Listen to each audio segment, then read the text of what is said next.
અત્યાર સુધીના સમાચારો સાથે હું છું જિજ્ઞાસા। સૌથી પહેલા સમાચારમાં વાત કરીએ કમોસમી વરસાદની। તો રાજ્યમાં શિયાળા વચ્ચે ભર ચોમાસા જેવી સ્થિતિ જોવા મળી રહી છે। 8 કલાક 170 તાલુકામાં કમોસમી વરસાદ છે। રાજ્યના 31 તાલુકામાં 1 ઇંચથી વધુ વરસાદ, 9 તાલુકામાં 3 ઇંચથી વધુ વરસાદ ખાબક્યો।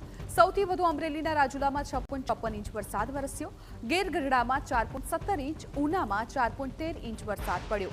તો ભાવનગરના મહુવા વલભીપુરમાં 3 ઇંચથી વધુ વરસાદ પડ્યો। રાજ્યમાં સાર્વત્રિક વરસાદી માહોલ જામ્યો છે। વિવિધ તાલુકામાં સવારથી જ નોંધપાત્ર વરસાદ પડી રહ્યો છે। ત્યારે આવો આપને જણાવીએ કે વિવિધ તાલુકામાં શું સ્થિતિ છે।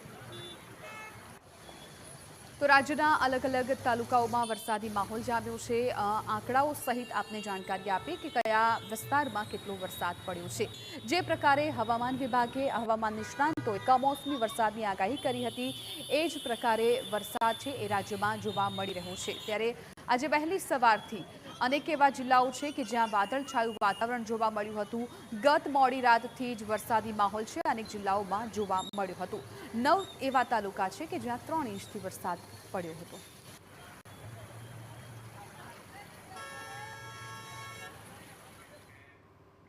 તો ગત મોડી રાતથી જ રાજ્યના અનેક એવા જિલ્લાઓ છે કે જ્યાં કમોસમી વરસાદ વરસી રહ્યો છે। કયા વિસ્તારમાં કેટલો વરસાદ પડ્યો છે ગ્રાફિક્સના માધ્યમથી આપના સુધી જાણકારી પહોંચાડીએ। ખાસ કરીને સૌરાષ્ટ્રમાં હવામાન વિભાગે વરસાદની આગાહી કરી હતી અને ત્યાં જો રાજુલાની વાત કરવામાં આવે તો અમરેલીના રાજુલામાં 6.54 ઇંચ વરસાદ પડ્યો છે। કમોસમી વરસાદ ગઈકાલ રાતથી જ અવિરત થઈ રહ્યો છે। તો આ તરફ રાજુલા બાદ લીલિયાની જો વાત કરવામાં આવે તો ત્યાં પણ 4.49 ઇંચ વરસાદ પડી ગયો છે। એટલે ચોમાસામાં જે સ્થિતિ હોય એવી સ્થિતિ અત્યારે હવે શિયાળો શરૂ થયો છે ત્યાં જોવા મળી રહી છે। આ તરફ ગીર ગઢડાની જો વાત કરવામાં આવે તો 4.17 ઇંચ વરસાદ ગીર ગઢડામાં નોંધાયો છે। એટલે મોટાભાગના જે સૌરાષ્ટ્રના વિસ્તારો છે ત્યાં વરસાદી માહોલ છવાયેલો જોવા મળી રહ્યો છે। ઉનાની વાત કરવામાં આવે તો 4.13 ઇંચ વરસાદ ઉનામાં નોંધાયો છે। ઉનામાં પણ અનેક એવા વિસ્તારો છે કે જ્યાં અત્યારે કમોસમી વરસાદથી પાણીથી તરબોળ થઈ ગયા હતા। મહુવાની જો વાત કરવામાં આવે તો મહુવામાં પણ 3.62 ઇંચ વરસાદ પડ્યો છે। મહુવામાં ખેડૂતોની ચિંતા વધી ગઈ છે કેમ કે અનેક ખેતરો પાણીમાં ગરકાવ થયા છે।